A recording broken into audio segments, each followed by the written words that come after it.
That's how we're gonna do it.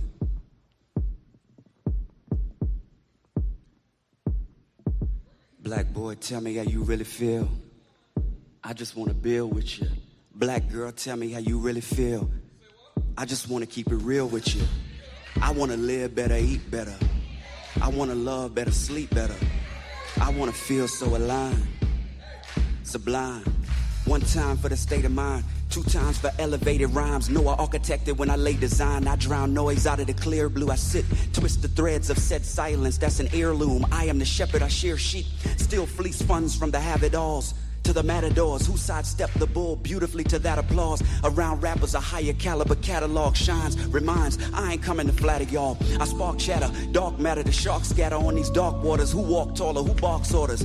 God body, guarding what all the laws taught us. Not a peer, it's rear, they veer near. I pierce deep, I'm revered, my steps remain clear with fierce sweeps. Not a man here who could censor me. I'm on the pier, Elohim with the energy. Black boy, tell me how you really feel. I just wanna build with you. Black girl, tell me how you really feel. I just wanna keep it real with you. I wanna live better, eat better. Yeah. I wanna love better, sleep better. Yeah, I wanna feel so aligned. Let me talk to y'all over here. Sublime. One time for elevated rhymes, two times for showmanship, three times for black hands and land ownership. Revolution I bring to you, wedding ring bling to you. Nisi blues on war tunes to sing to you. I am a rebel without a pause, no applause. Trust me, I must be Chuck D getting mine off. Many fools been clock watching my moves and I needed a reappraisal of flavor. I took the time off. Now, back Jesus, black feet is slumbering unborn. Ark of the covenant curtain untorn. I'm a rose that rose to etch prose in Rosetta Stone. Yelling it through a megaphone, always rapping, baby, forever home. I ain't the pot calling the kettle black. I'm the flame keeping the kettle warm, and I am to blame for the renaissance. It's cold. Had to write and recite it with down feathers on. Black boy, tell me how you really feel. Cause I just wanna build with you. Black girl, tell me how you really feel. I just wanna keep it real with you. Yeah, I wanna live better, eat better. I wanna love better, sleep better. Yeah, I wanna feel so aligned, sublime. Sublime. I wanna live better, eat better. Sublime. One time for elevated rhymes, two times for showmanship, three times for black hands and land ownership. Revolution I bring to you, wedding ring bling to you. Nisi blues on war tunes, singing to you. I am the rebel without a pause, no applause. Trust me, I am Chuck D, getting mine off. Many fools, they clock watching my moves, and I needed a reappraisal of flavor. Took some time off now. Back Jesus, black feet is slumbering unborn. Ark of the covenant curtain untorn.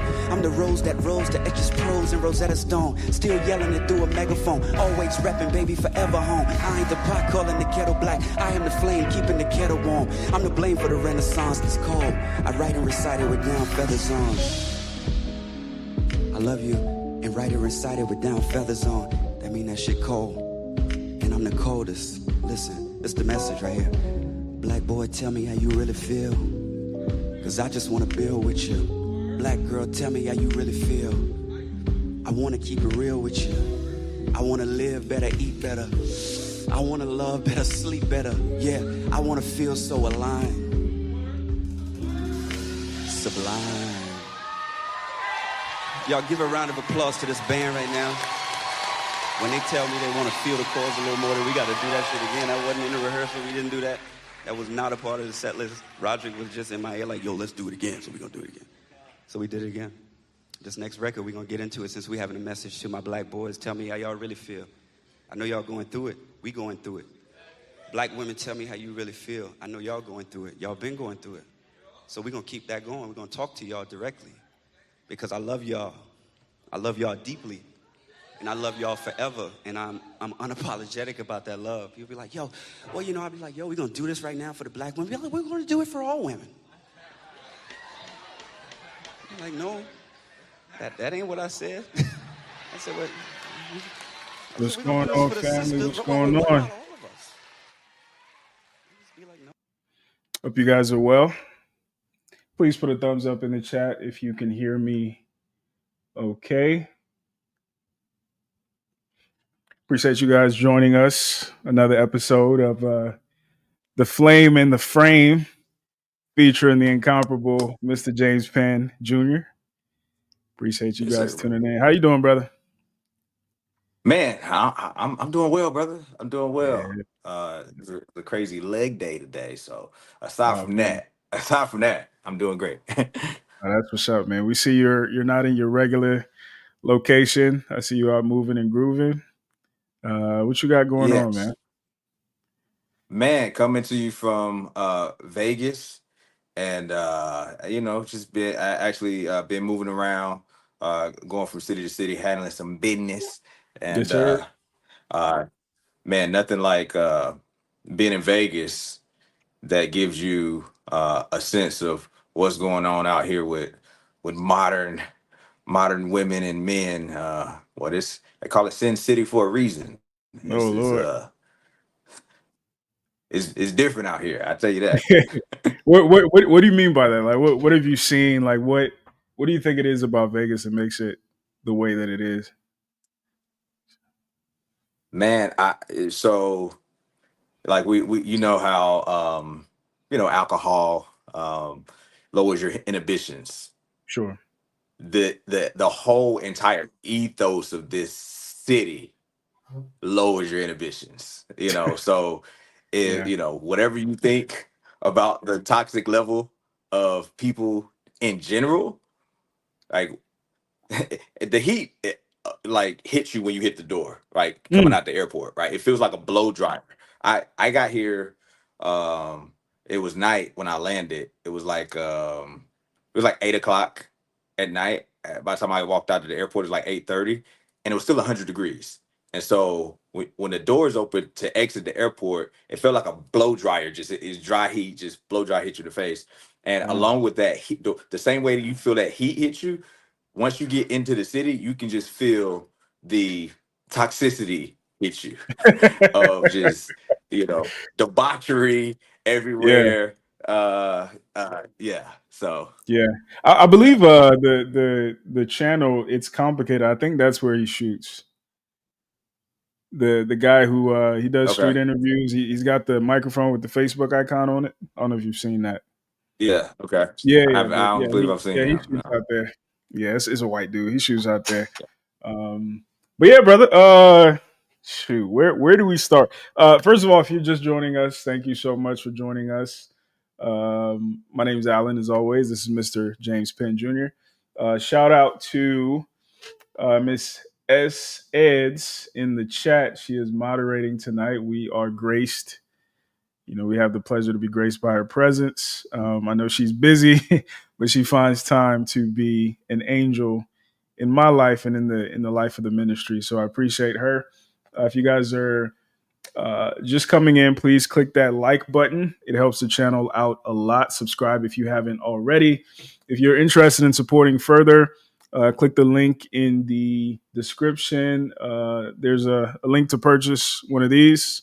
It's about to be fall. Winter time's coming up. So go get your We Need to Talk mug. Also consider becoming a member on Patreon. We've got a lot of cool new projects coming soon. I'm back in the swing of things. At least I'm ramping back up. So your support is invaluable. Last week, if you missed it, it's in the live tab. We had two episodes last week. Obviously, we had an episode with Mr. James Penn Jr.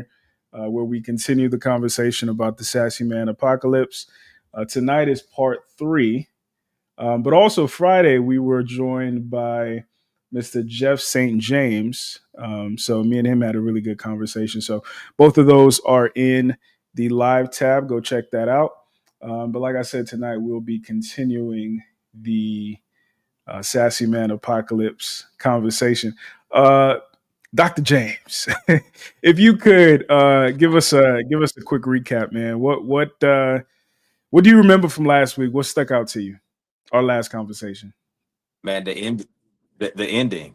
I mean, Mm, it was a great conversation. And on the very last video that you played, the thing that hit me came up during the midst of the last video that we were responding to, and that was about hey, she don't like you. And of course, I had mhm, been stating the case throughout the episode that if you have a certain level of self-image and self-worth and value yourself, you're going to intuitively repel and not allow in your space a woman who doesn't like you. And it was in that last video that I really was able to unpack a little deeper to the point of, bro, you don't like you. Mm-hmm. You don't like you. Mm-hmm. Um, Yeah. and that's kind of where we left off, and I think that's going to be something that we can unpack a little further, because that came on really at the tail end of the show. I think that's something we can kind of unpack and build upon as we get into this. Absolutely, absolutely. But as always, we've got to start with some current events, and a lot has happened recently. The most recent Mm. news is Miss Sadia Khan. And before I say that, if you guys have been rocking with the channel for a while, I've always kind of been open about my favorite quote being, small minds discuss people, average minds discuss events, great minds discuss ideas. But sometimes the person or the event can serve as a catalyst to discuss an idea.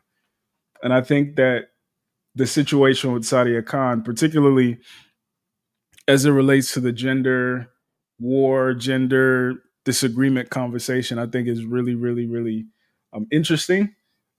So yeah, brother, what are your thoughts? What have you seen? What are your immediate thoughts about the entire situation, and like where do we go from here now? The first thing is obviously just the name itself. The the play on the Sadia play on Khan. the name. Of course, she spells, I think, what K, yeah, right, Yeah. Sadia Khan, right?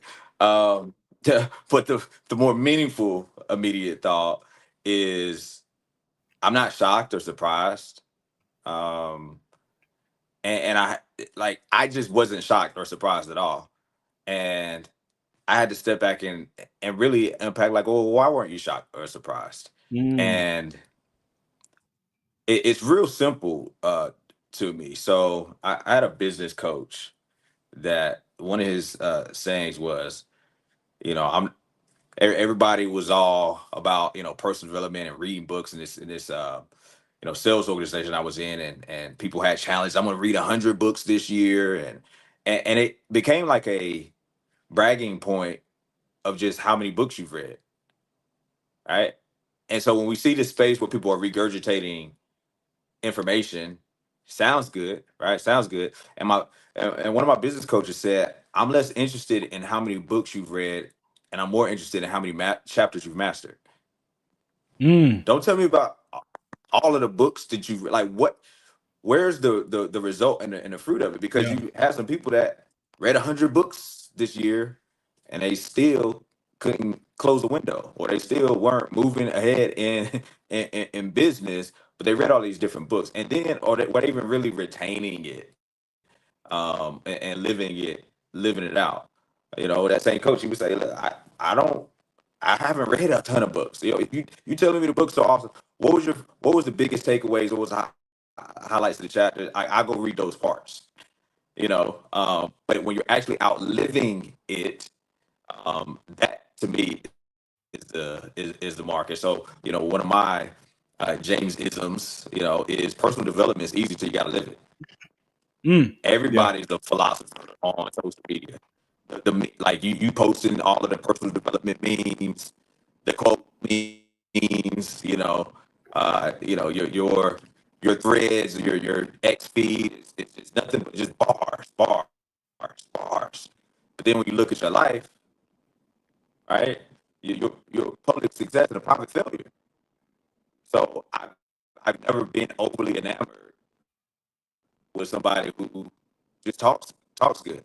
And so Mm, clearly there's an element where when it's public figures, we don't know their whole life. Like nobody really knows my life, nobody really knows your life. We don't really know some of these people's lives to the fullest extent. But when there's obvious areas of omission or one, misstep one, se- one in a second, brother. particular. Your audio is coming in kind of choppy. I don't know if The Wi-Fi is kind of going in and out in the hotel. Okay. Um, so maybe it's just I'm not hearing anything now. It's okay now? Or It's still skipping. No, it's still skipping. well, why don't you build a plan from there, and I'll try to see if my laptop maybe give me a little bit better. Um, Okay. better signal. All right. Sounds good, brother. Yeah, so I'll try my best to hold it down while Dr. James Penn Jr. speaking it into existence is trying to rejoin. But yeah, some background. If you guys don't know, Sadia Khan is the lady on the thumbnail. She is a or supposedly licensed psychologist in Dubai, and she has been on a lot of different platforms. She is lauded in this space. I don't know if so much on the black side, but definitely on the white side, like the Whatever podcast and uh, Orion Taraban has done stuff with her, and Fresh and Fit, of course. And a lot of men fell in love with her because of her talking points, because of the things that she was saying. And to be fair, she said a lot of really, really good things. I I don't think I found anything that she said on this topic that has been um, problematic. And I might be wrong. Maybe there's stuff out there. And I've shared her stuff multiple times as well. But yeah, come to find out, she is Khan. Ironically, her name's Sadia Khan, but turns out she's a Khan. Turns out that her credentials around psychology are false. They were falsified. Turns out that her um, posturing as like this lady of elegance or lady of class was also false. Um, some audio came out where she was talking about being the side chick to a married man and being proud of it and actually threatening his wife with what she would be able to do as a side chick. So now it's Alvin Preach did a video about it initially. I think they've done several since, but it's kind of been the talk of the town around. Um, I think around like chameleons. We've talked a lot about that on the black side around grifting, grifters. Um, so yeah, now that we got you back, brother, are you good? Yep, I'm good. I just wiped Okay. my camera off. Okay. Yeah. I don't know how much was of my audio. I would start over because it was bad. Okay. I appreciate everybody bearing with me. Yeah. So of course, I said I wasn't surprised, and I asked myself, well, why am I not surprised? And it's because I'm not really overly enamored by just talking points. And it comes from a quote from one of my sales coaches, business coaches back in the day, who would say, "Hey, I'm less impressed with how many books you've read and more impressed with how many chapters you've mastered," because there was a culture where everybody was, I'm reading this many, sales books or personal development books, so on and so forth, and it just became like a bragging contest just to read how many books you've read. But if you're not mastering the chapters, it's easy to just be that public success and private failure, because you can do all of the quotables, you can post all of the Instagram memes. You see some people's social media and they're constantly posting positive development, right? And their life is an absolute wreck. And now, granted, we don't know what anybody's life really is like, right? Nobody really knows what my life is like. Nobody really knows what yours is like. So Yeah. I get that degree. Simultaneously, when somebody is speaking in a particular area, and there's obvious dysfunctions or omissions, then that should be a, maybe not red flag, right? You got the yellow flag theory. Maybe that should be at least a yellow flag, right? And Yep. so, for instance, there's some business people that I really like. I don't know what their business numbers actually are, but if it was a public fact that they didn't have a business, why am I listening to you? No matter how good your stuff sounds, if it's a public fact that we know you don't have a business, why am I listening to you? So likewise, if she is this conservative and these traditional values and women, spaces, places, this, that, and third, why are you? Is a public fact that you don't have a man that has taken you off the market. You that sweet, you that nice, right? And again, this is, to your point, she's the avatar for this right now, but there's a lot of women, right, that have these great talking points. And I'm like, I don't believe you. Where's your man? Sounds good, right? Personal development is easy till you got to live it. It's too easy to post the quotes. It's too easy to regurgitate the talking points. Like, what are you living? Where are the receipts? And so that's why I wasn't surprised. And I won't be surprised if there's not more of similar things coming out.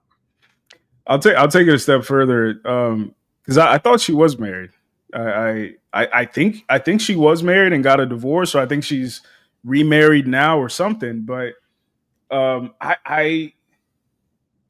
because thinking back to like the critiques around Kevin Samuels, one of the main ones was the fact that he wasn't married, right?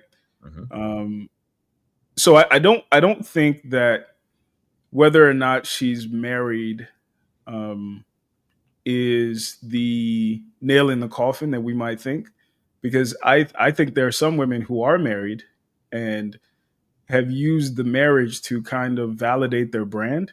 But the marriage is a sham. It's a facade. Politicians do it. Preachers do it. It's just like these fictitious degrees that she kind of came up with.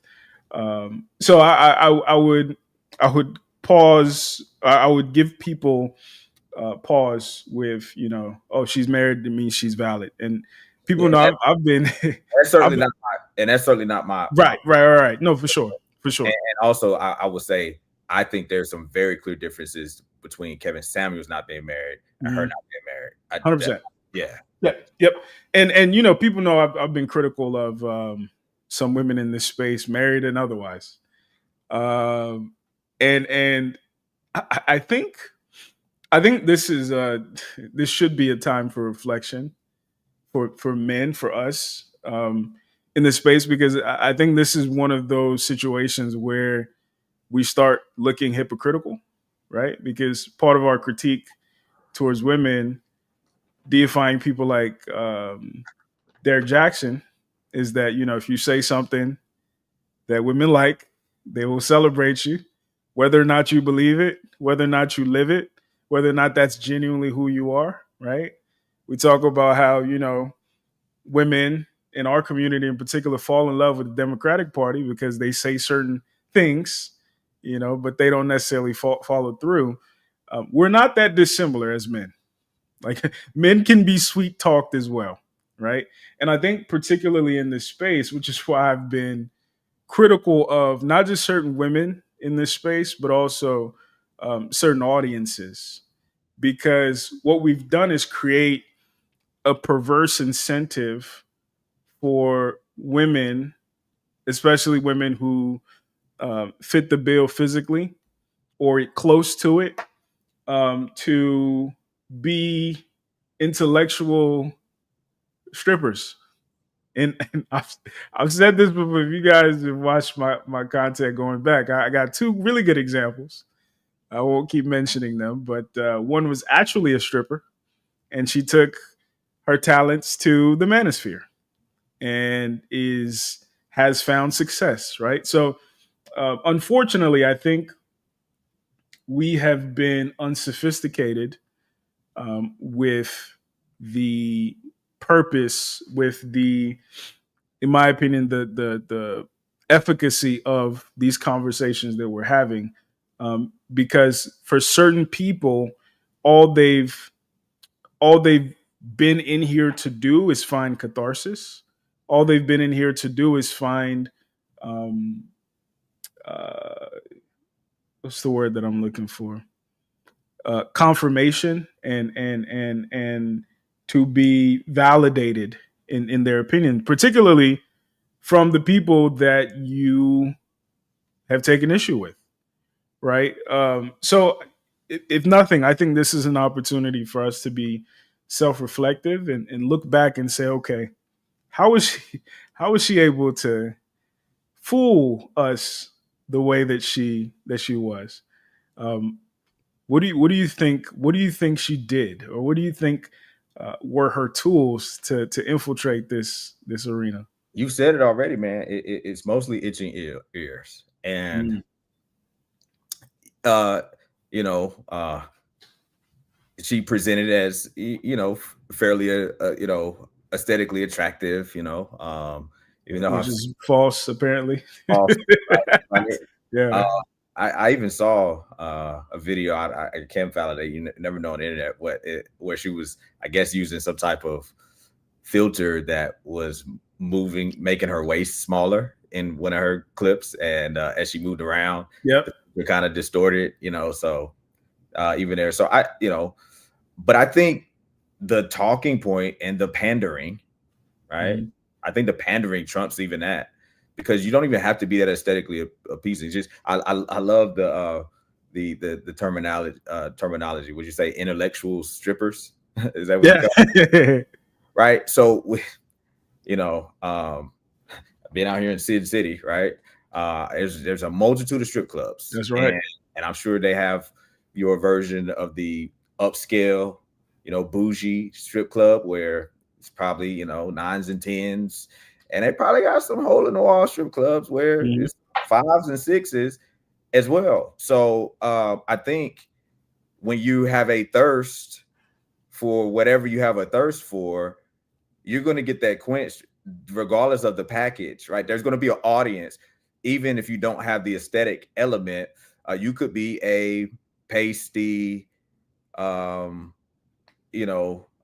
average at absolute best, um, pale face that has talking points. Not saying anything.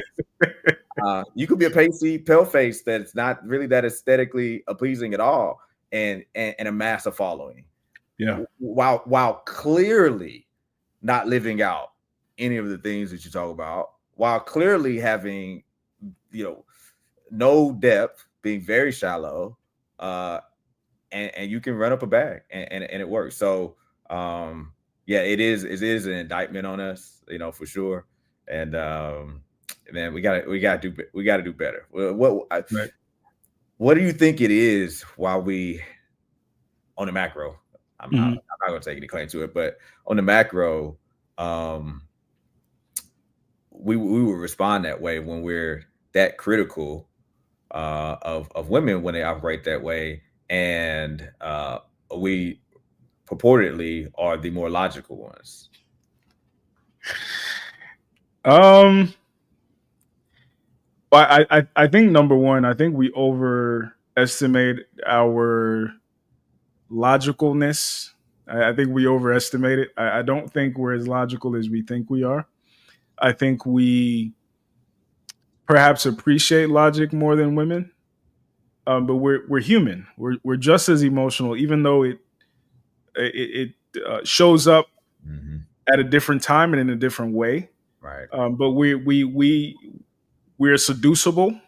We are influenceable. We are coercible. We are all that good stuff, right? And one of the strengths that was given to women relative to men is the power to seduce, right? Like if you look at any book that talks about power, like the 48 Laws of Power, The Prince, etc., um, most of power or most of the wielding of power is not overt, right? Some of it is in your ability to redirect, in your ability to influence.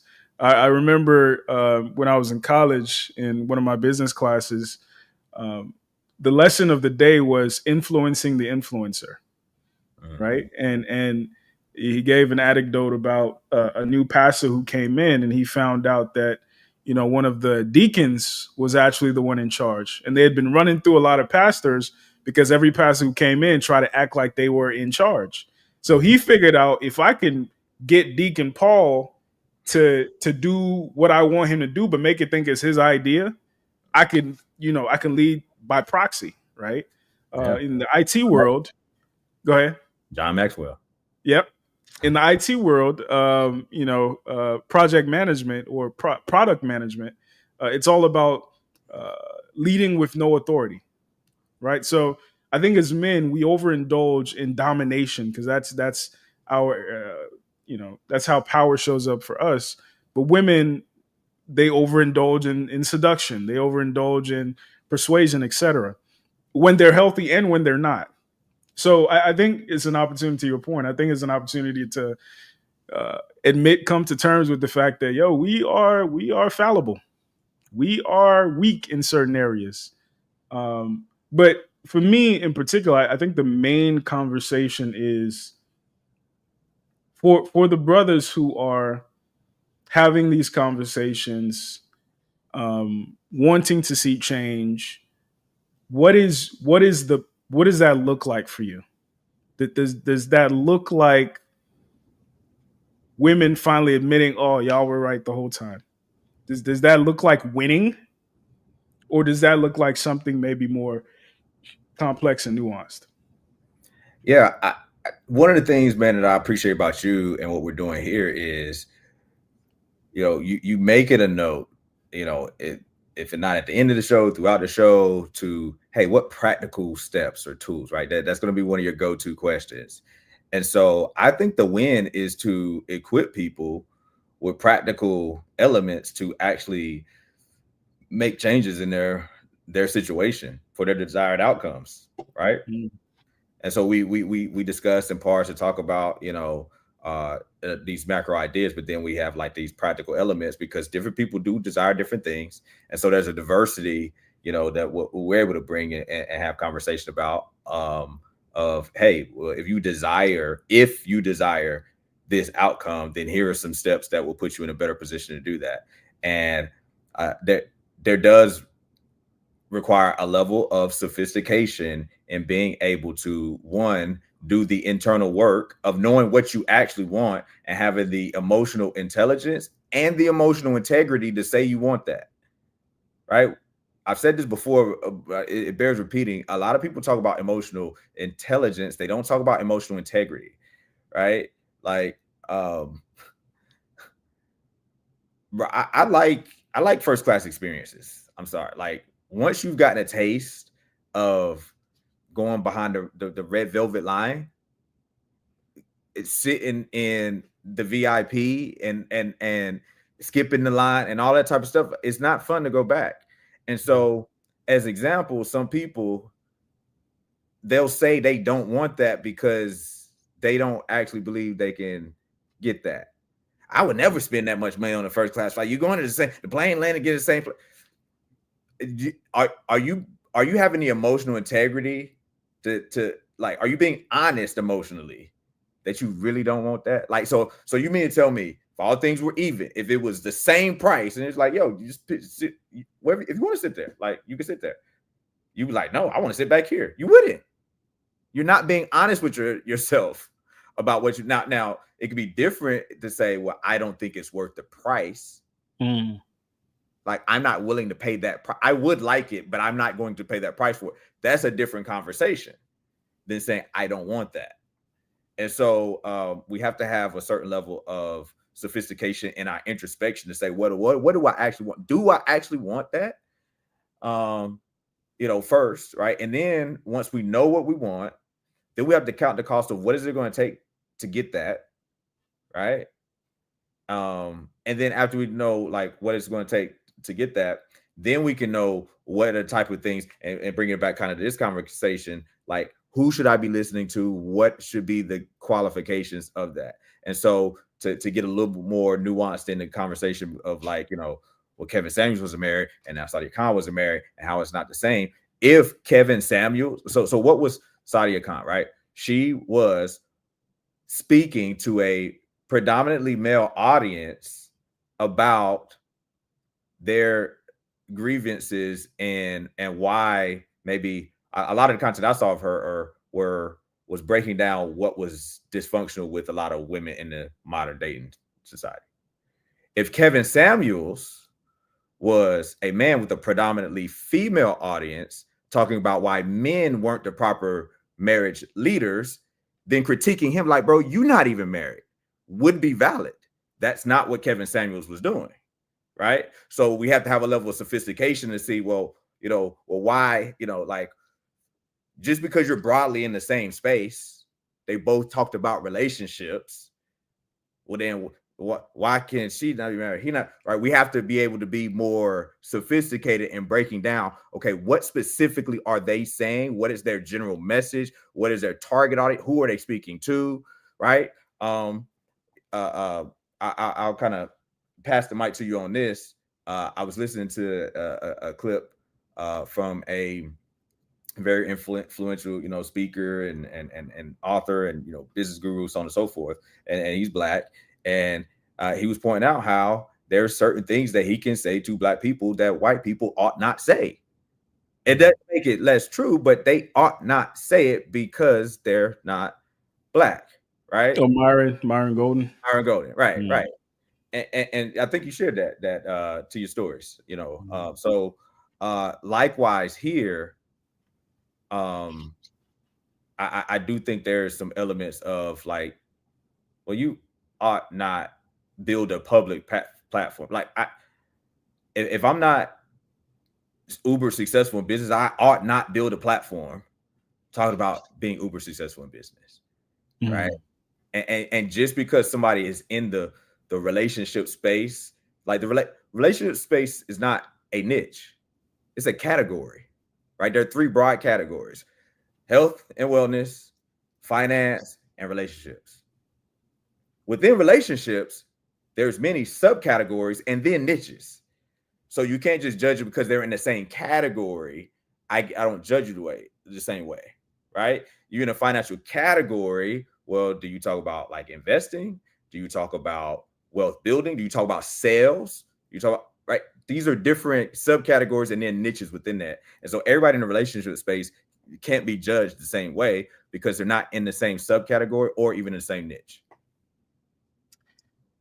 So what I want to get to before we move on to our other subtopics, what do you think are some, because I'll be honest, I'm cynical, right? So I think everybody's full of shit, to be honest with you. Like I start with person A is full of shit until proven innocent. And I also expect people to think I'm full of shit until I'm able to like substantiate the idea that I'm not. And I don't know if I'm full of shit, right? I try to be self-aware, et cetera, et cetera. So in some ways I'm full of shit. In other ways, I think I'm genuine.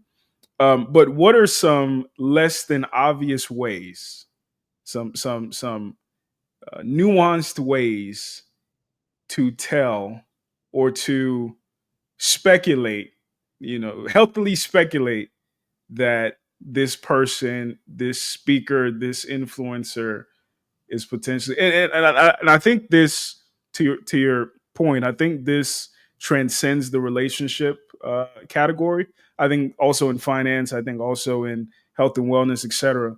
Because you got the flat tummy tea crowd in the health and wellness. You also got the meme stock crowd in the finance space. So like, what do you think are some telltale signs that this person maybe shouldn't be trusted or shouldn't be lionized as the shining example of whatever it is they're representing? This doesn't directly get to answer that question, but I think there's something before that, and it goes back to my previous response. Before you even do that, you really got to check self.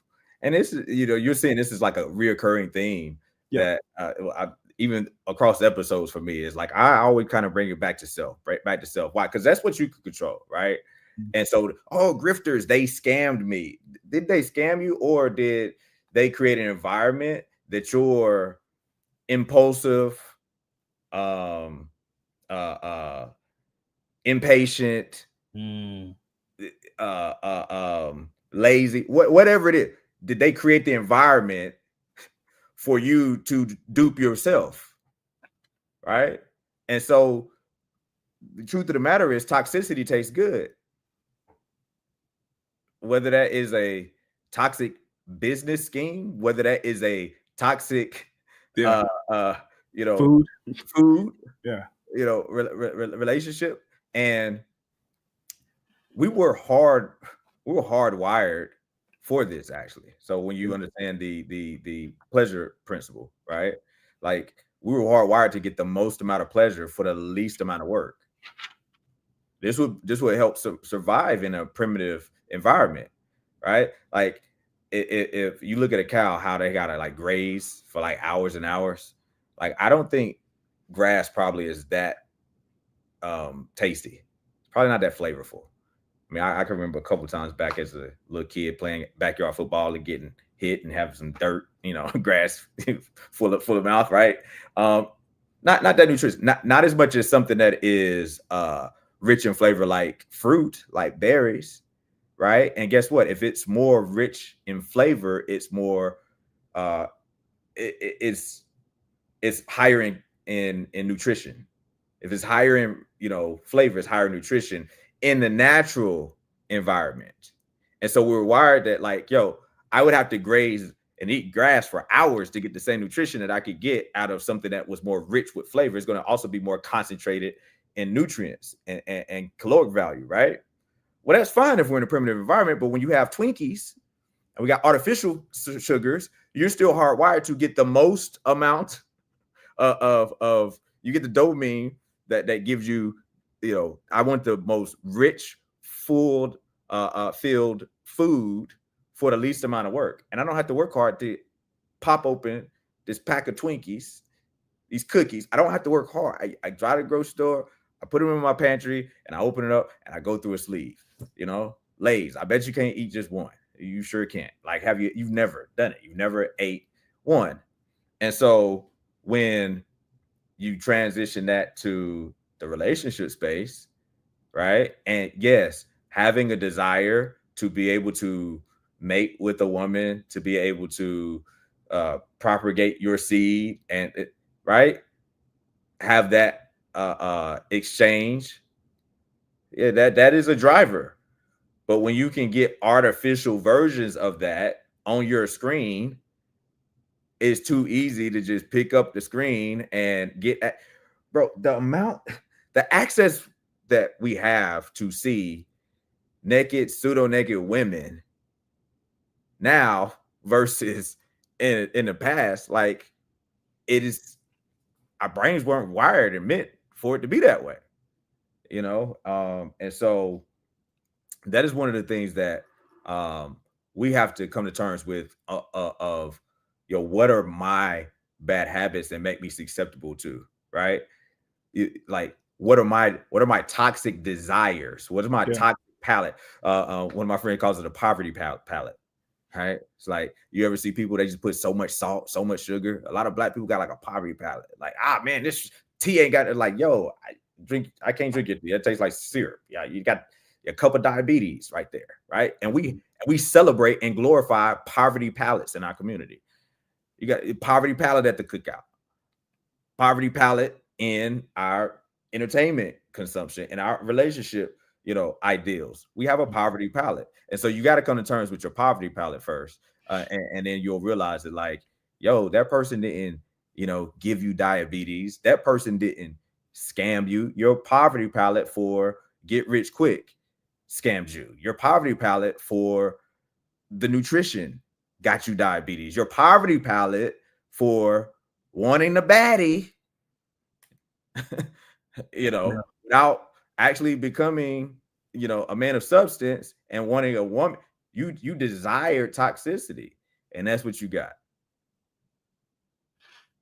Yeah, I as some of you guys may know,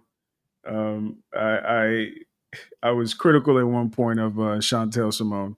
Haven't talked about her in over a year. I was critical of Six the Goddess. um, Melanie King, et cetera, et cetera. And to your point, I think it starts with it starts with a look at yourself, right? Like what is your palette? To your point, right? Is your palette simply confirmation, right? Because I think that's what's dangerous now about the information age. Whatever you want to believe, there is somebody preaching it. Whatever you want to believe, there's some research that qualifies it. There's some data that affirms it, and the distinction between fiction and reality, especially now in the AI age, is getting harder to discern.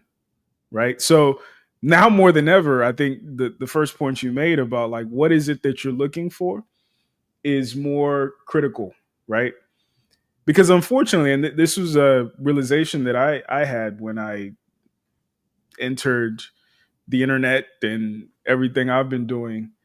Um, I thought people had an appetite at large. Some people do, and I think the 47 people who found time to watch this today probably fall in that group of people who do.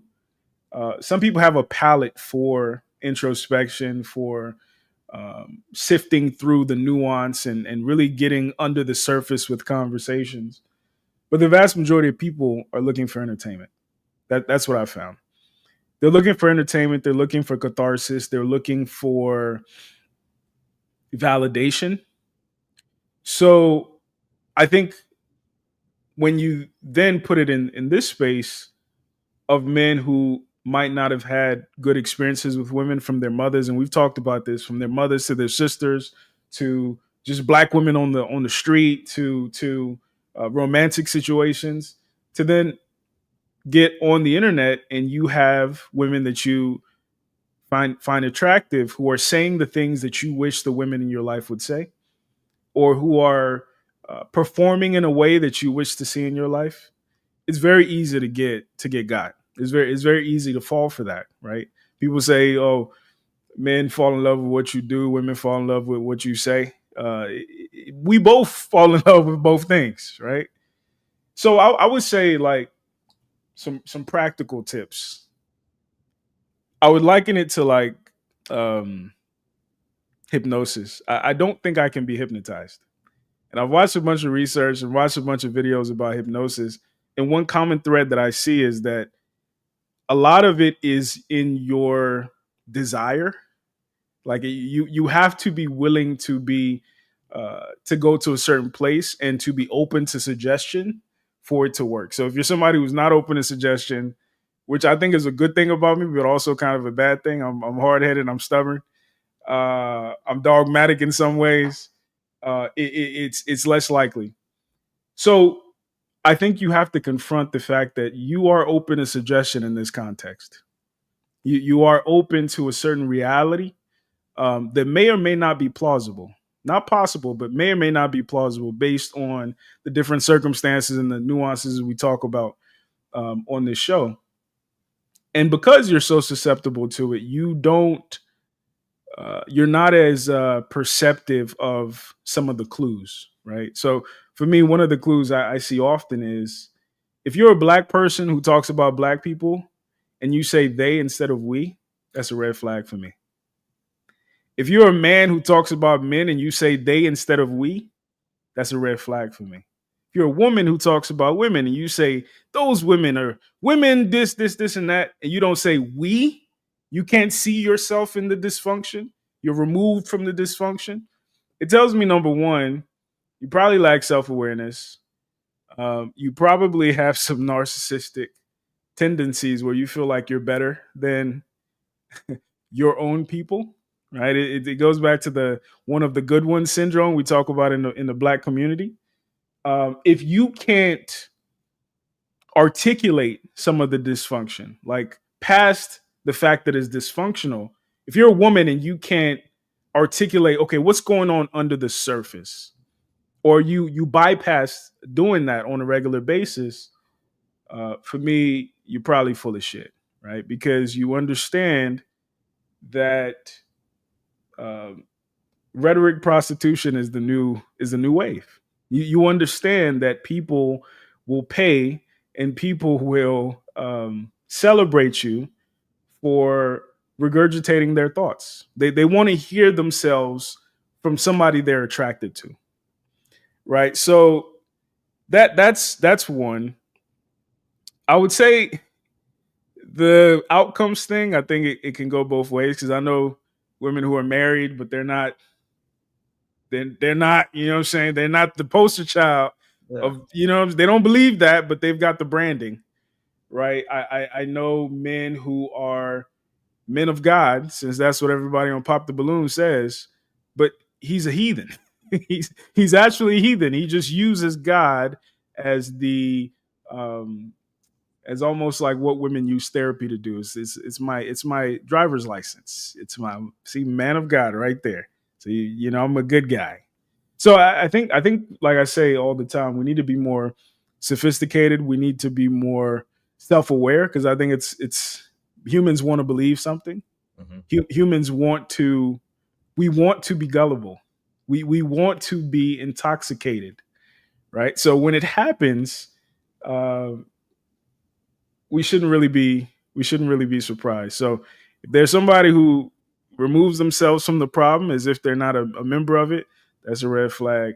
I think if it's somebody who says they're a traditional woman, but their job is being a spokesperson on the internet and they've created a business around it, instead of tending to their husband or tending to their children, eh, they're full of shit.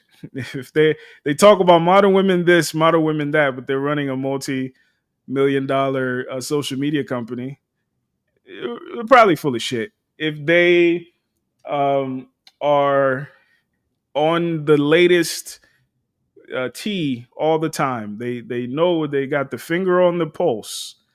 In life, I found that you make trade-offs and compromises.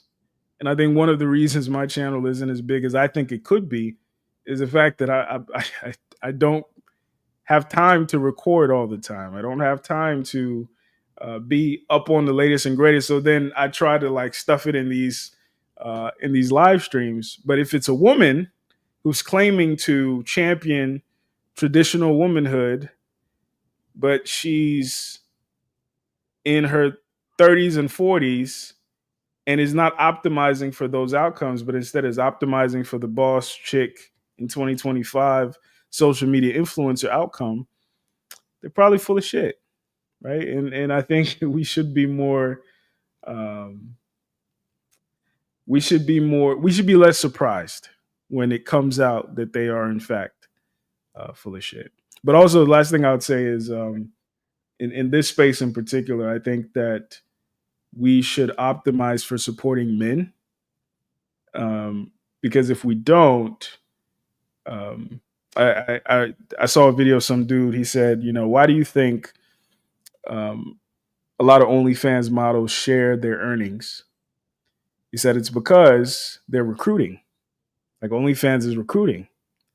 They don't share the people. It's just like MLMs, right? They don't share the people who fail, the multitude of women who fail, but they share the success stories because they're recruiting. And unfortunately, we have created an incentive for, you know, ex strippers and aspiring OnlyFans models who are currently working as real estate agents because it's a nice facade to enter a space of rhetorical prostitution or rhetorical uh, uh, pole dancing and make a better living than brothers who have spent their lives studying these things and are working towards institutional changes for the benefit of black men in particular, but the benefit of society in general.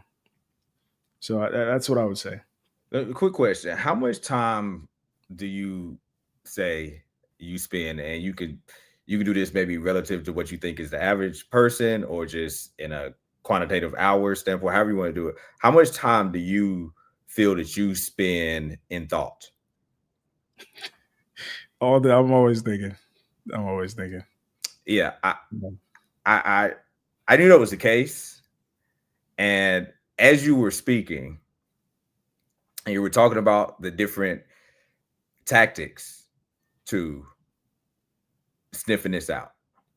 Right? You have tactics and you have strategy, right? You're given the tactics and here's some, here are some key indicators. And if I were taking notes, it was like, okay, that's one, that's two. I would have a list of these different things versus just having a strategy, right?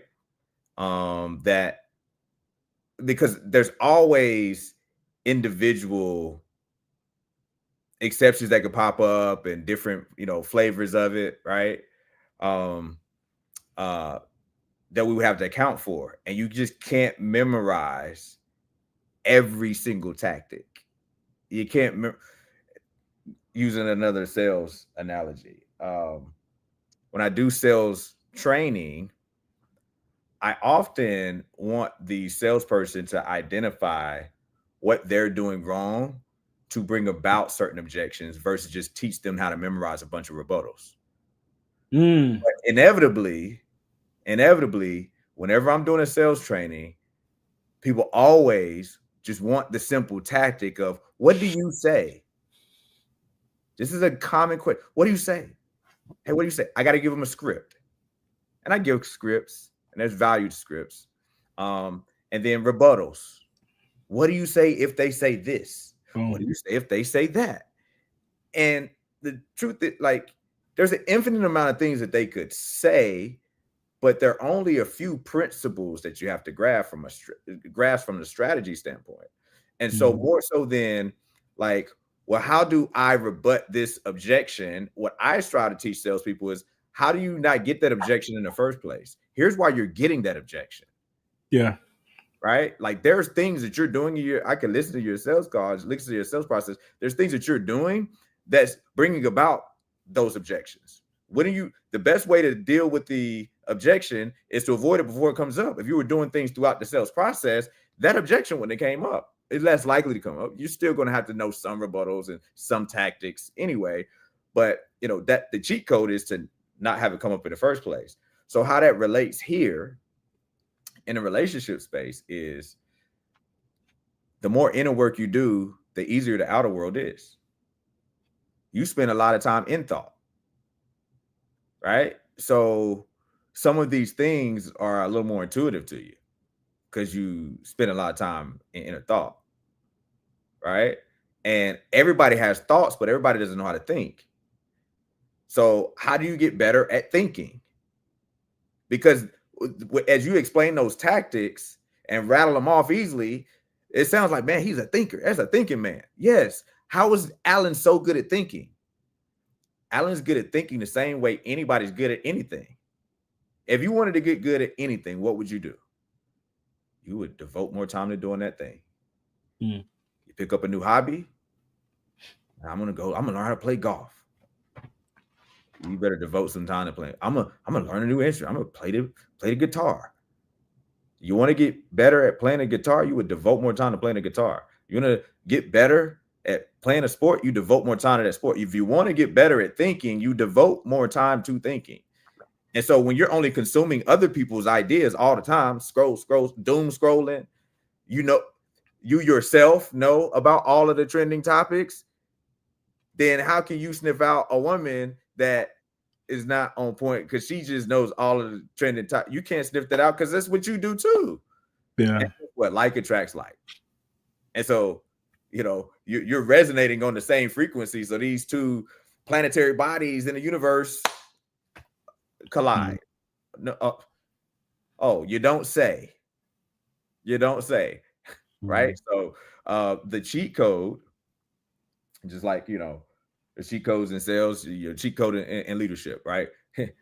You could read all of the John Maxwell books and the 21 irrefutable laws of this and the 21 laws of that, and the 360 leaders, and learn all the tactics, tactic a leader. And I kind of discovered a while ago, you know what the organic hack to leadership is? The organic hack to leadership is impeccable character. Anybody, leadership is influence, nothing more, nothing less. People who you talk about influence and the influencers, like people who have influence over you usually have a character that's attracted to you. Now, like Donald Trump is a character and he's attracted to the people that he influences, right? So who are the type of people that you want to have influence with? Make your focus on your character aligning with that.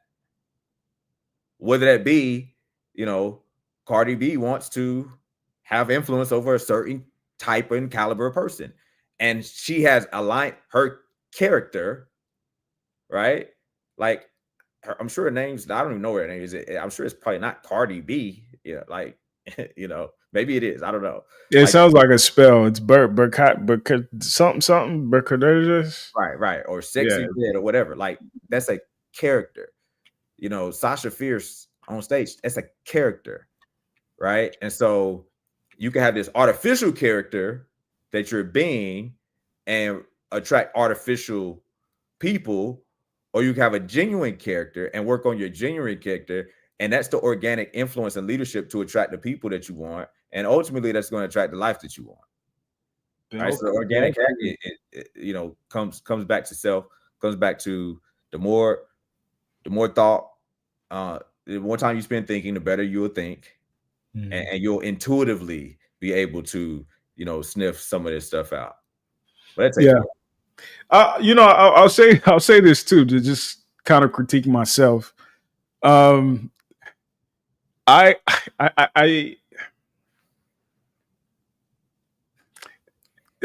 James Sexton, he often says this quote that I like. He says, I wish I knew no astronomy when stars came out.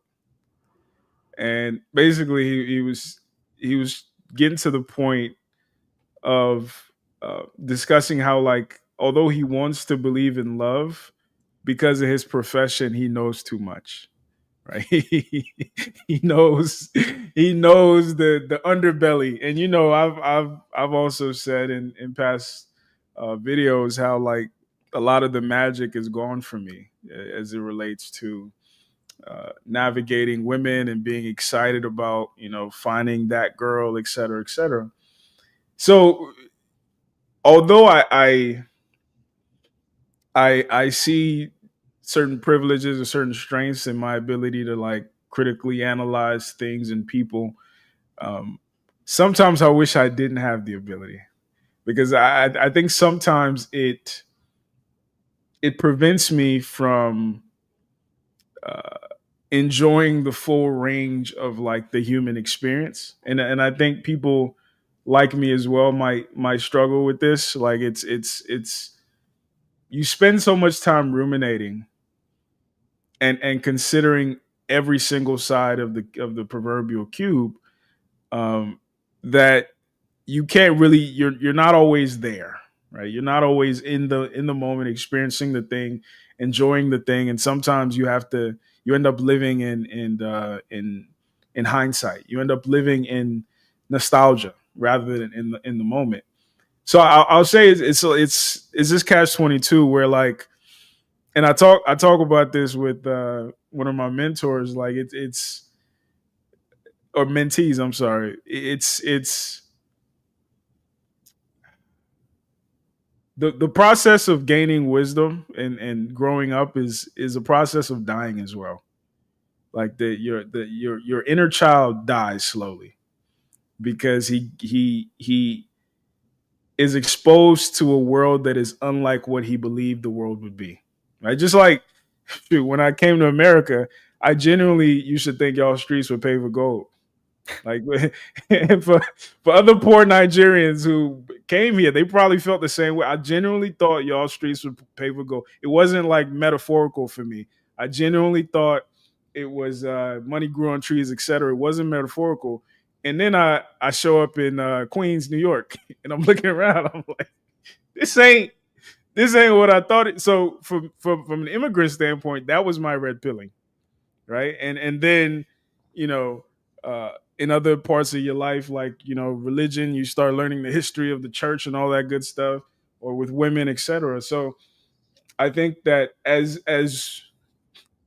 for those people who are listening who are like me or aspire to be like me in that aspect, like take it with a grain of salt and do it slowly, because you have to walk this knife's edge of like optimism and nihilism.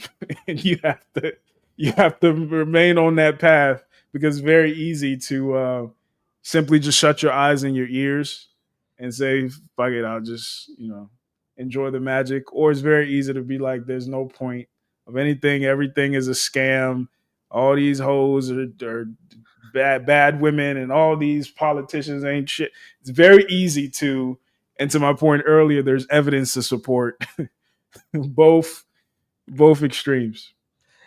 Brother, I got the practical strategy for Okay. you and those like you. And I'm going to keep echoing it over and over and over. Go deeper. Go deeper. Why can't you walk all the way into the woods?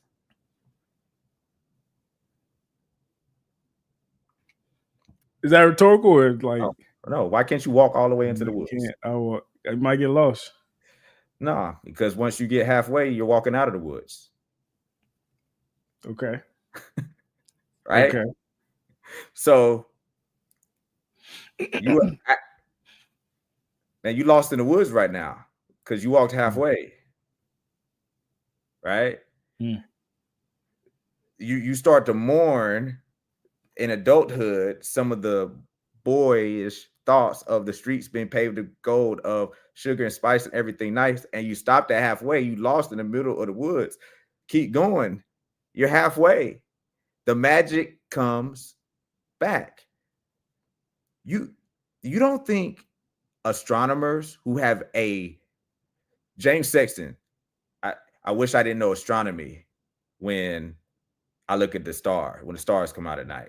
You think he knows astronomy like astronomers who have made that their lifelong work? He don't. He's going halfway in. Right. What is the little curve where people think they are, Dunning-Kruger effect. Dunning-Kruger. If that's not Dunning-Kruger, but an astronomer who's made that their life work, you don't think even knowing all of the science behind it, it wakes up more magic to them. Mm-hmm. Talk to an astronomer who's made that their life work and go look at some stars with them. Bro, they're going to talk your head off, and you're going to see them being lit up and so on and so forth, right?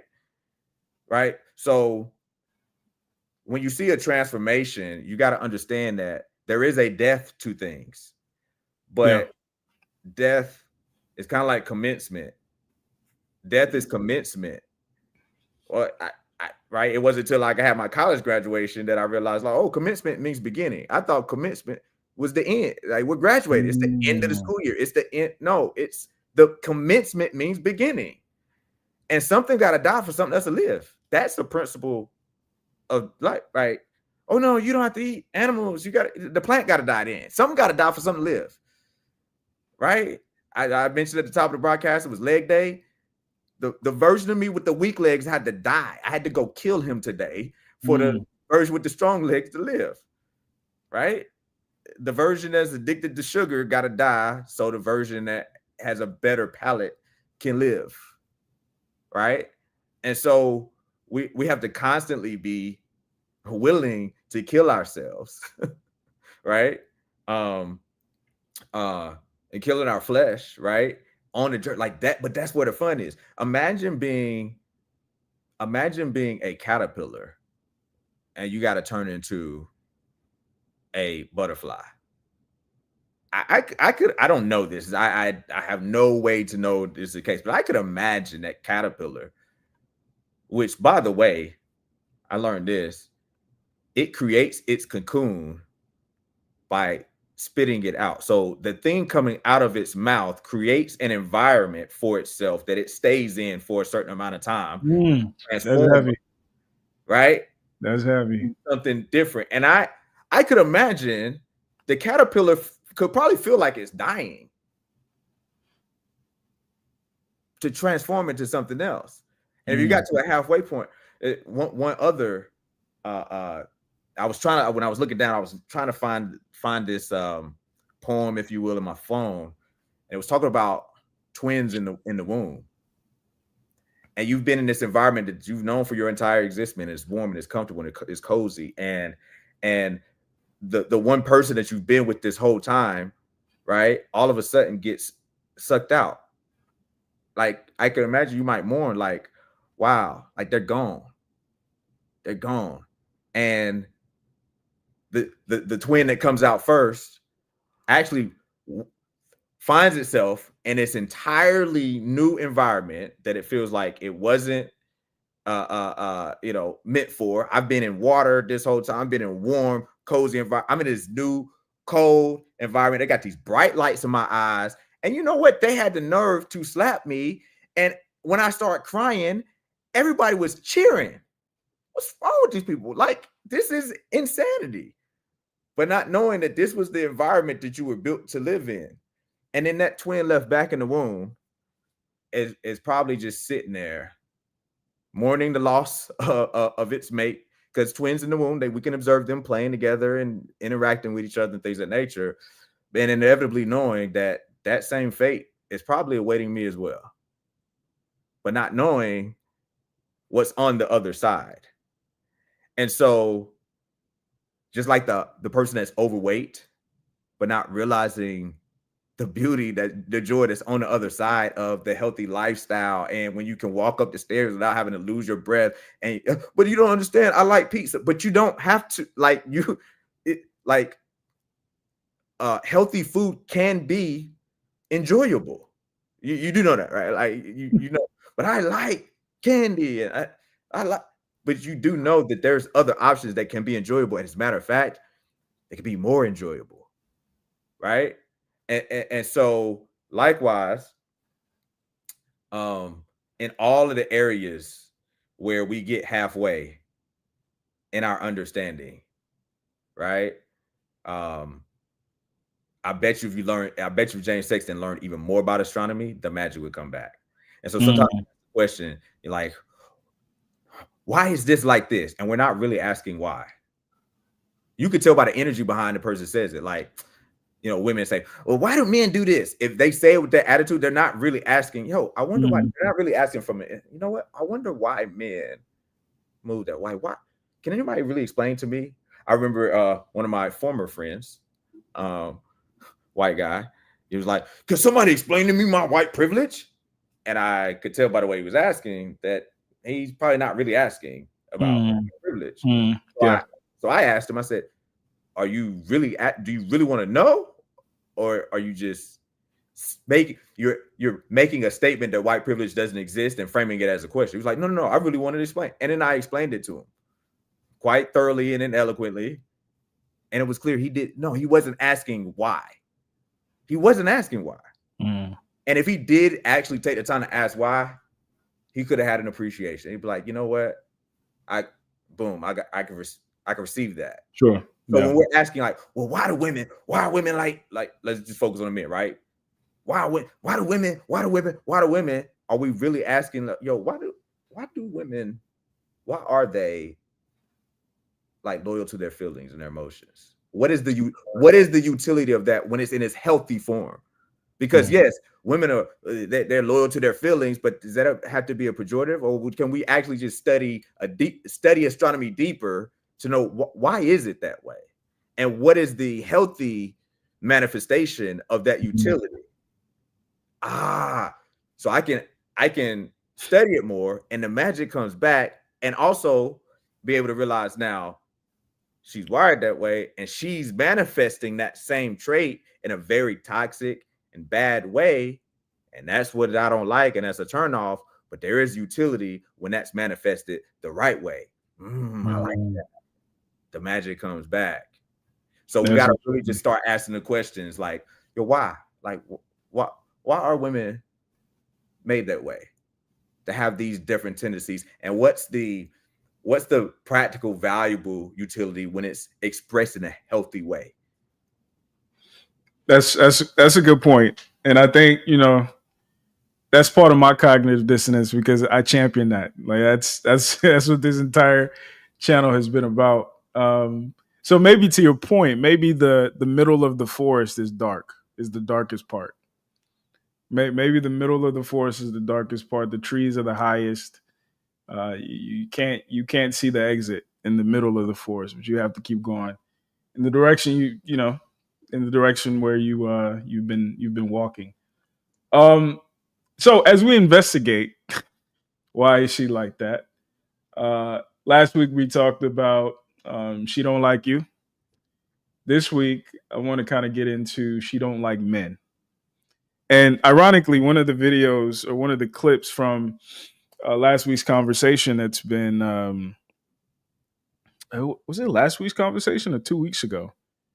But basically, I talked about how uh, she that some women don't like men, and some men have never dealt with women who like them. Some men are married to women who don't like them. A Some lot. men have mothers who don't like them, and there's a lot of conversation happening in the comments. Some people believe that I'm adding to the negative propaganda around the gender war.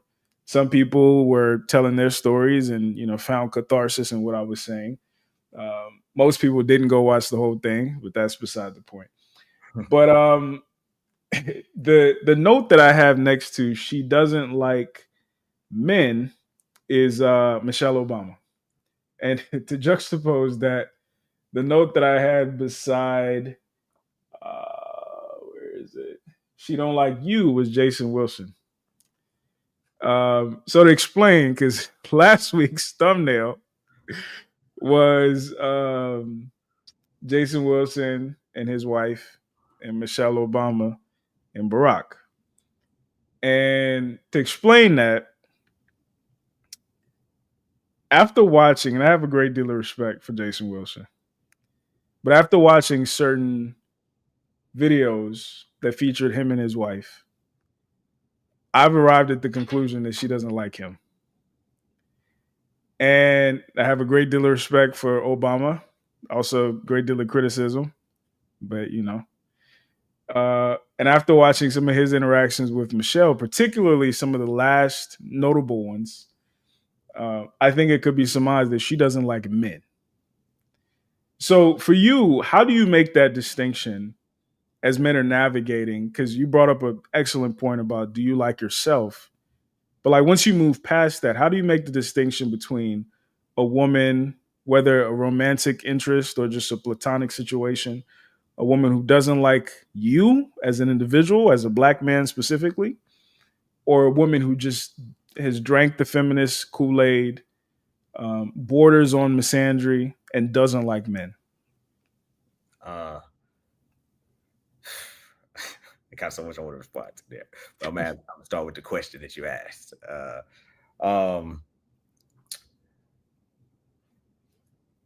The same way you kind of I ended last week with throwing the question back at his face, like do you like you? I kind of would start there as well, like do you like women? Because if you really find that you have this like overall disdain, that's going to cloud your ability to be Sure. able to Sure. do the proper math, right? So start there, right? Like if you wholesale just women are this and just like wholesale find that you don't like women, and I'm not saying this from a homosexual type of way, like you may like vagina but you might not like women, right? If you find yourself being the type of person like I just don't like women, like I love women, right? Like I love my woman, babe. If you watch it, I didn't mean that. I love my wife, right? No, I appreciate the value and the beauty of the difference of women, juxtaposed to men. I love people, right? Which there's even probably one of the broader points as well is like, do you just love people? Like I got a heart for people, and I think there's I think that's lacking a lot. Just having a love and a heart for people. I love people that I disagree with, and that's where flame frame, right? When I say love, I mean I want the best for them, and the best for them is, even if I truly believe that, you know, this feminist ideology they're on is like going to lead to bad outcomes for them, I truly desire for that to not be the case. And I'm connecting this here, right? I'm going a little bit around the way, but we were talking about like people having a poverty palette in all of the different areas, you know, a literal palette in their tongue, in their financial acuity, in their relationship standpoint. Um, I find that actually most people really do desire deep down. It might be very, very deep, but they deep down actually do want the best version of everything. They really do. A lot of people haven't been exposed to it enough. A lot of people, you know, didn't realize it was actually an option. Like, no, you can have this, you know, certain type of lifestyle from a relationship standpoint, from a health standpoint, from a business that they just don't believe it's possible. And depending on how far deep it's buried, I believe I can't prove this. It's just my framework and where I come from. I believe it's inside of everybody. I believe it's inside everybody. So then the challenge becomes like me counting the cost of, are they my assignment? It might be buried so deep, like I ain't got time for it. Right. And so I think that's kind of more of the thing. Like, I think it's encoded for everybody to have something in them that could get touched where they do actually love people. Because even some of the most vile, evil, you know, vitriol-filled people, they don't like themselves. Don't. And they would rather like themselves. They would rather like themselves. Right? Now, it could be too tall a mountain and a task to climb for that work to be done. And that, you know, and that's fine. But if they would like to like themselves and they start to like themselves, they would start to like people. Like, they just start with humans, right? Like, it's some people that don't like other people, right? I'm convinced that a lot of these people that are like the PETA activists and all that kind of stuff, like when you like these extreme dog lovers, they hate people. Like they, like, it's like you don't like people. And I think a lot of times it comes down to you don't like yourself. So I think you'd rather like yourself. And if you did the work to actually like yourself, then you could appreciate and have more grace for the flaws of other people. Right. So I give myself a lot of grace. And so I can extend a lot of grace to other people. Like in traffic, somebody could be, going too slow, or they switching the lane at the last minute, and you'd be like honking on, man, what's up? You don't know where you're going? Like, yep, bro, maybe they don't know where to go. Have you ever been on the road and you didn't know where you were going? Right? Like, so I can have the empathy, like, oh, you know what? They probably don't know where they're going. Versus, man, you do not know where you're going. Like, I've had times where I didn't know where I was going. And this ain't just traffic, right? In life, and there was times in life where I didn't know where I was going in a particular area. And I would want people to treat me with grace, right? Like, here we are again at some foundational principle, old adage: treat people, the golden rule, treat people like how you would want to be treated. Treat people how you want to be treated. So if I were somebody who had flawed philosophies of feminism and misandrous takes, if I were that person, how would I would want somebody to, if they had the ability to do whatever they could to wake me up and show me the mirror of the flaws of my way. That's what I would want. Now you could absolutely make the determination that, like, the juice ain't worth the squeeze for me. They're not my assignment, and just stay out of that space, stay out of their way, right? You could absolutely do that. But in terms of does she like not like you, or does she like not like men? Do you like you, and do you like women? Right? Once again, is a place to start, right? Because if you actually like people and you do that inner work of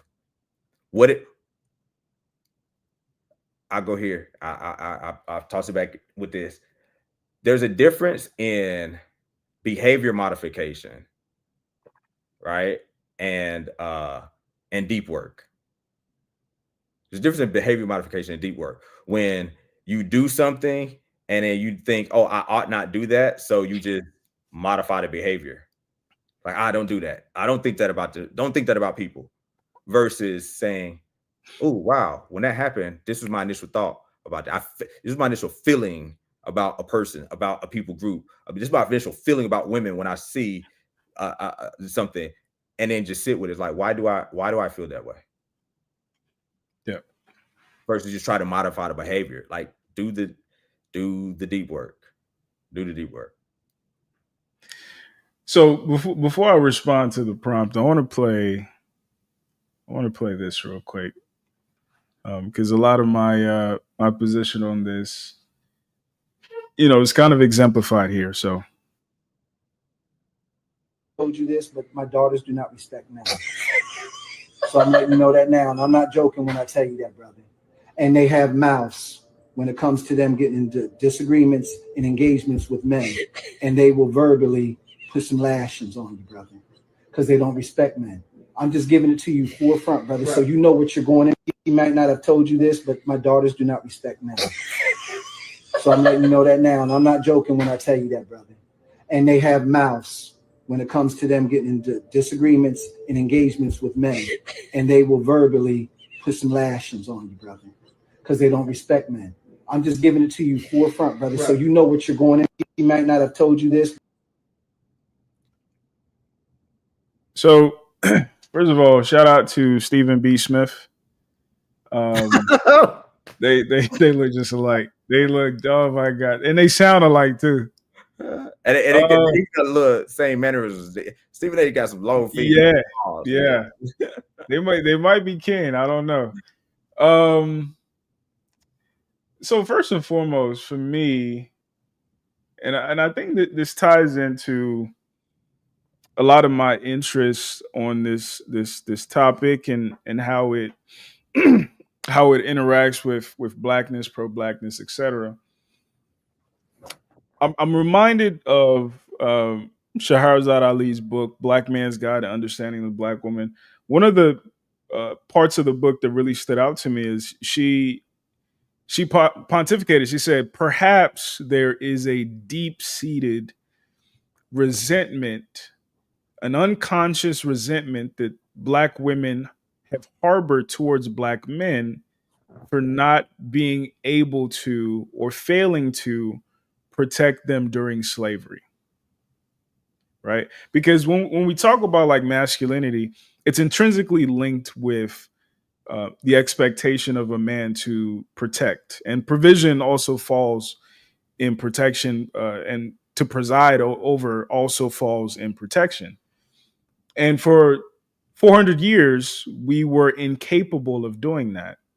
And if we'll agree that women aren't inherently rational in the way that men are, there might be some merit to that. And then you add feminism on top, the crack epidemic, the war on drugs, and everything that's been done to bolster the branding of Black men as degenerates, the branding of Black men as uninterested or incapable of doing the right thing by his women and by his children.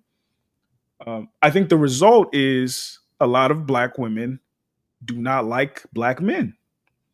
They like us insofar as we serve them, right? Because this, I think it's then like the bastardized response to, you didn't do your job, so now I can only conceptualize you based on how you make me feel good, or you say things that I like to hear, et cetera, et cetera. So I want to start there, because what's interesting about this clip is, like, people assume that women, like he's describing his daughters to be, either don't have fathers or have fathers that are uninvolved or deadbeat, right? But I've seen it with women who have very involved fathers. Like, if this guy is here talking to his daughter's potential boyfriend, it stands to reason he's involved, at least involved enough to know what she has going on, to the point where, like, yeah, I want to meet your boyfriend, etc. I remember when I spoke at Spelman, I was talking to the girls who showed up to the class that day, during our discussion, and they regurgitated the same things that we've heard on social media, on movies, on TV, etc., about how men are this or men are that, or men aren't this or men aren't that. And then they talked about how their dad helped them move into college. And then they talked about how their dad has been with their mom for 20 years, but niggas ain't shit. Right? So I think the part that we have to really sift through is that the niggas ain't shit narrative is consistent amongst women who actually are validated in thinking that, because they either don't have men involved in their lives or don't have good men involved in their lives. And it's also pervasive amongst the women who have no good reason to think that. So there must be something behind it. And I think the unfortunate reality is there is that veneer of contempt baked in with our community of women. There is that initial expectation that you ain't shit, you ain't smart, you ain't. I've experienced, like when white people hear you speak and they're like, "Oh, you speak nice or you speak well," but it's like coded language of like, "I didn't expect you to speak well, so you're surprising me." I've heard that from black men too. Right? I've heard that from women who would be at the march. I've heard certain things where like they're surprised because I'm better than they anticipated. So as a community, I think we're going to have to confront that. We're going to have to sift through that you can love a thing and also be prejudiced towards it, negatively prejudiced towards it, which I think is why we make that distinction between like and love, because oftentimes, and I know guys have experienced this even in their interpersonal relationships, love is used as a dismissive term almost, like, but I love you, so I don't have to necessarily act, or despite the fact that I didn't act like this, the fact that I love you should be enough. And I think that uh, what's nuanced about this uh, place that we are in this conversation publicly is that um, black men are asking for more than love. They're asking for respect. They're asking for to be seen, to be understood, etc. Um, I know you got to go, brother. Do you have any final? I got to charge up. Okay, Before it dies on me. got you. So For those of you guys watching, we got 57 people in here. Please hit that like button. We only have 37 likes. Help a brother out, please. It does wonders for the channel. Shout out to S. Ed, the best moderator on YouTube. Thank you so much, darling. I appreciate all your efforts. It was at 1%, and I was like, "Oh, let me Yeah. get to it before I get there." So I think there's a lot of merit to what you say from a macro standpoint. In terms of this clip, I think, and even an example of this woman saying, that she didn't like black men or whatever, but her black father had helped her move in. You might be over crediting their involvement because she moved him in, or he moved her in, or the fact that he had some level of involvement to even know, recognize, that. I can't know this, but obviously there was somebody recording and laughing, and assuming it was his daughter, that would be very telling. But even if it's not, he's the type of man that is okay with being ostracized through laughter by a woman in his space. Going back to some of the things that I said last week, I like myself too much. I would never tolerate being in a, like, what you laughing at? We're going to pause this whole situation. And it was a younger woman's voice, sounded like a late teen or early 20s. Didn't sound like I'm not going to be sitting here saying something serious to someone that I'm serious about, and there's a subordinate laughing at me, and that doesn't get addressed and checked. That tells me something about the caliber of man that this is, right? And so I think it's reasonable to assume, based off the admittedly limited information we have, I don't think it's absurd to assume that, yeah, he is on that side, particularly for somebody who says that they're cynical, right? Like you start with the base of like, you full of shit until you prove otherwise. And I like to get a benefit of the doubt, so I doubt the benefit, but I doubt the benefit when that's your daughter. And that's the bar I have for myself. So as much as I have a lot of grace for myself, so I have a lot of grace for other people, I also have a high bar for myself. So I have a high bar and expectations for other people. Mm-hmm. And if my daughters were end up that way, where they don't respect men, I will wear it that I failed. Mm-hmm. I'll wear that. And so I have that same, bar, for men as well. And so I do that to say, I do think there's a micro element of I can't envision the scenario where my daughters don't respect men. Mm-hmm. Mm-hmm. Right? I can't envision it. I can envision your daughter, knowing the man that you are. Like that's wild to me. That's not on my bingo card for 20 40, however, whatever year. Yeah, it's not on my bingo card for 2040, right? So with that, being the case, man, I think we gotta address it, through that way. Like let the people who misunderstand, and chip away at the lead.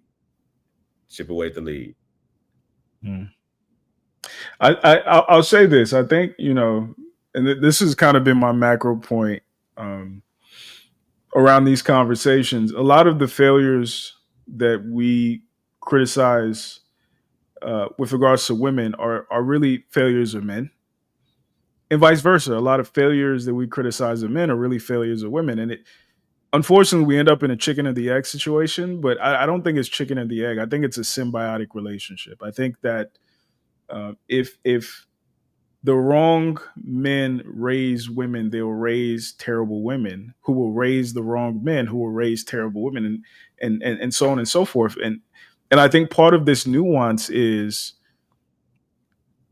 perhaps his lack of a spine, as we've pointed out, or his lack of nipping it in the bud, is his experience with their mother, is his experience with his mom, his aunts, his grandmothers, being around. And unfortunately, our community in particular has been matriarchal for the most part.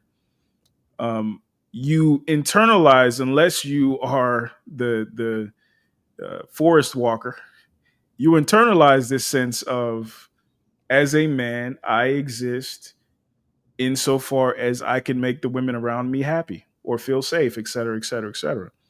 I don't exist to impose my will. I don't exist to set a standard. I don't exist to have principles that go beyond how you feel about me. I think these are old concepts that went away that I think are coming back slowly. So part of my grace for this brother is, when I talk to a lot of older brothers in particular, or less critical thinking brothers, which is the majority of people in general, there's almost like they're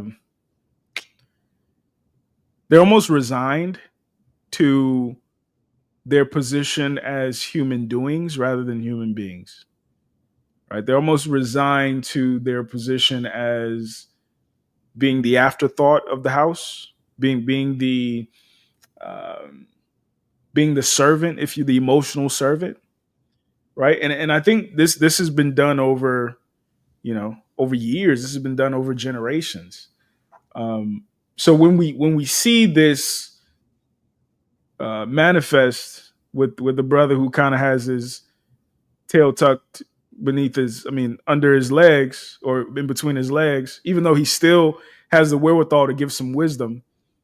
Um, I feel a sense of like pity.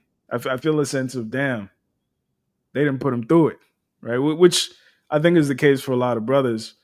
And I think it's the message that comes out of it, or the good news that comes out of it, is like, we kind of started this marriage conversation off initially. I think brothers like him are part of the reason why brothers my age and younger are less interested in long-term marriage or monogamy, right? Because it's gotten to a point where guys are saying, if we can renegotiate what this contract is going to look like, and the best some people can come up with is going back to the way things were. If we can't renegotiate this contract, I want no parts of it. Ooh, man, you just helped me. Yeah. Because you talked about renegotiating his contract before. And when the student's ready to teacher will appear, it landed for me differently there. Because everything is contract. Conversation is contract. The way you talk to me is contract. And you're saying if we can't renegotiate contract, and my immediate response is, you can renegotiate any contract. You renegotiate it, but it takes the spine of a man to renegotiate contract.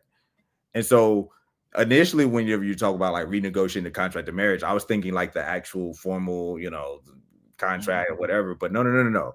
There's a contract I have in my marriage that's different than the contract that other men have in their marriage.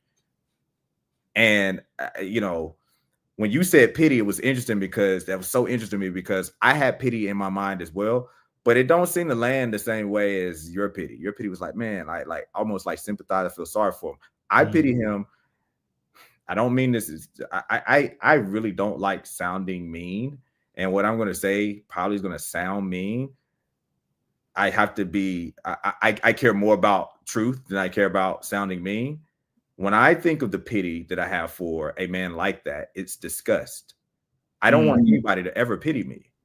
If I've had people say to me about different things that have happened where I've been wronged or something along those, and I was actually wronged. And it was like, man, I hate that happened to you. And I said, I don't. That's how I responded. I don't, because that I had to grow. I had to get stronger. Putting that weight on my back made my legs stronger. Right. And so I don't respect pity. I can't give the pass of, growing up in aunties and this is the third and he's resigned to that. I don't respect resigning. I respect dying on the battlefield. Get rich or die trying, right? Get strong or die trying. I respect you falling on your sword. I'm never going to, resign to a self-image so poor that I accept disrespect from women in my space. And I can't respect. I can understand it and give space and empathy to a boy that's that way, to a teenager that's that way, to a young man that's way. That wasn't no spring chicken, bro. There's a statute of limitation for me feeling sorry for you, that your aunties and people the women that you, there's a statute of limitation. You're born looking like your parents, you die looking like your decisions. So that was the environment you came from, right? You may not came from a family that had a healthy self-image, but you better make sure that a family with a healthy self-image came from you. And so if his daughters don't like men, they probably don't like themselves. And so it seems like a reflection of he had a poor self-image and he has raised daughters that have a poor self-image. The manifestation of that poor self-image is in not liking men and respecting men. And so as somebody who had a father that biological father, at least, that was every bit of the opposite of present, loving, logical, frame, anything positive that you would want in a father. it was my mission to make sure that I was the complete opposite of that. Now, end with the story of the twin brothers that grew up with the alcoholic, abusive dad, that just was horrible. Beat on them, beat on their mom, was a loser, never could keep a job. And one of them ended up in prison. And one of them ended up highly successful, beautiful family, wonderful business. And they interviewed both of them. And the one in prison said, well, my dad was a drunk and he was abusive and he didn't love us. And he wasn't there. And when he was there, he was hitting on us and he didn't care for us. He didn't raise us. Like, what did you expect for me to do? And the one that was successful said, well, my father was abusive and he was alcoholic and he was never there. And when he was beating on us and he didn't raise us and he didn't instill these principles. Like, what did you expect that I would do? Yeah. I'm reminded of this quote, the same boiling water that hardens the egg softens the potato. So it's not about what happens to you, but it's about what you're made of, which brings up an interesting point about, like, how much agency do we have in what we're made of? But I want to play this clip and then we'll call it a night as far as, like, this is how I think men are going to or increasingly responding to this posture that we're seeing from women. Oh, thank you. Look at you, think you slick. Ready for a good time? Yeah, you gonna open the door for me? I'm literally doing it right now. Yeah, as you should. Thank you. Oh, What? let me check out something real quick. Where you going? Something in my spirit. Look at God. I thought we was going to dinner. Hello, JB. Wow.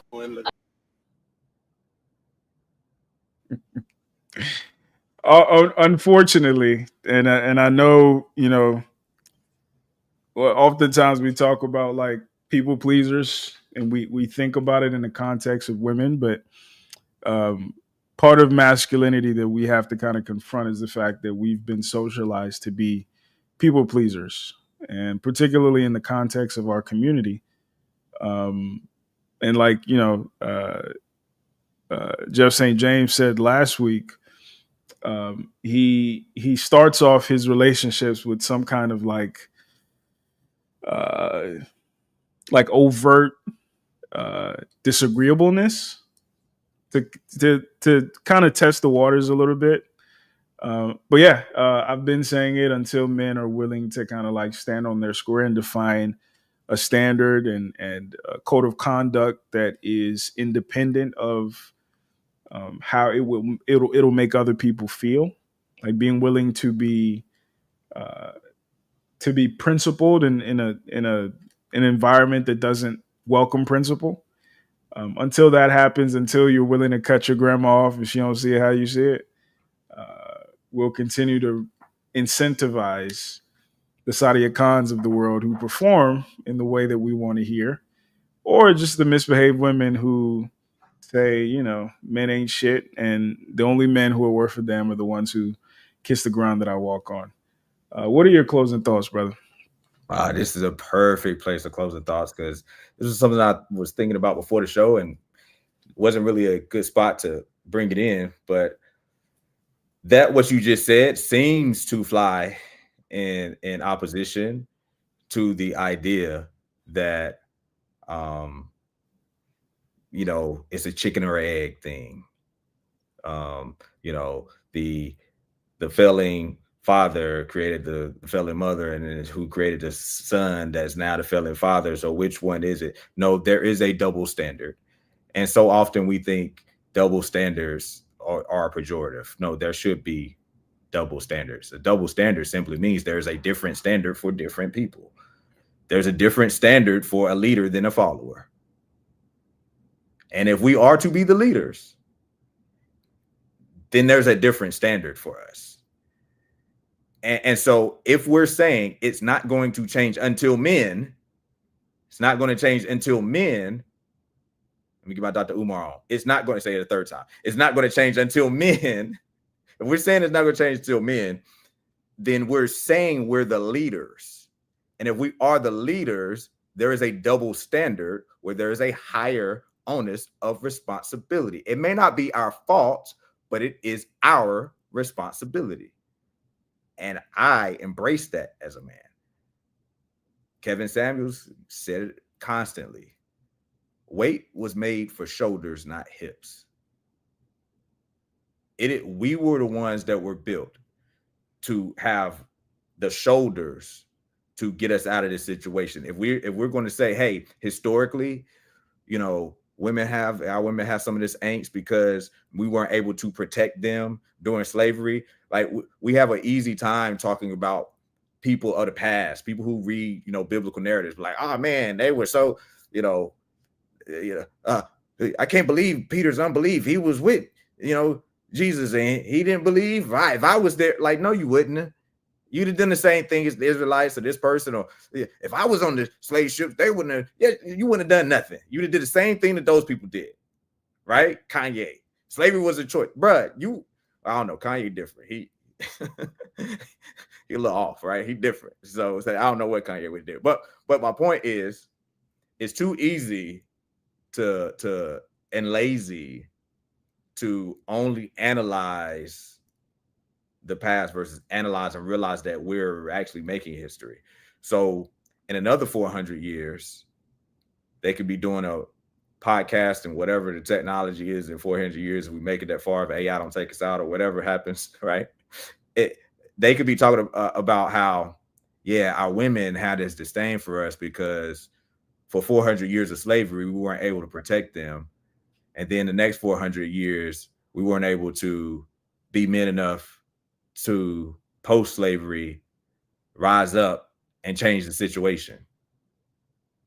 So if they weren't on the macro, they had a failure to not protect from slavery, are we now in our time and our chance with the baton going to fail and not at least making up some of the ground in the deficit? If we run in a relay race and I get the baton on the second leg or the third leg and we behind because the leg before me like got smoked, it's my responsibility to put us back in position. I might not can get the lead on my leg, but I got to run my leg and do everything I can to set us up. So when we at least pass the baton to the anchor, we got to start thinking generationally and not so short-sighted, thinking, well, if I'm not going to get the benefit or get to see it in my time, some of the people we, see and aspire to as their vision and leadership, I have a dream. I may not get there with you, but one day, right? Like somebody has to plant the trees today for somebody to sit in the shade tomorrow. Mm-hmm. And I'm okay with doing my leg of the race, making some headway to leave something better for future generations. Absolutely, brother. What's the quote? Nations grow great when old men plant trees, the shade of which they'll never sit. That's real. That's real. That's the only reason I keep doing this content stuff. Mr. Dr. Minister James Penn Jr., appreciate you, brother, for dropping these gems off, man. Go ahead and enjoy the rest of your time in Vegas, man. Get home safe. Yes, sir. Appreciate you. Yes, sir. Salute. All right, everybody. We have reached the end of another wonderful stream, The Frame and the Flame. Thank you guys for joining us. Shout out to everybody watching. We hit 51 likes. If you haven't already, please hit the like button on your way out. Give this a rewatch. There are a bunch of gems dropped. Appreciate you guys supporting. Appreciate you guys tuning in. Appreciate you guys, the Cash Apps and the Super Chats. S-Ed, as always, appreciate you being an invaluable asset to the ministry. Thank you. We'll see you guys next week. Have a great evening. Have a great weekend. And I'll talk to you soon.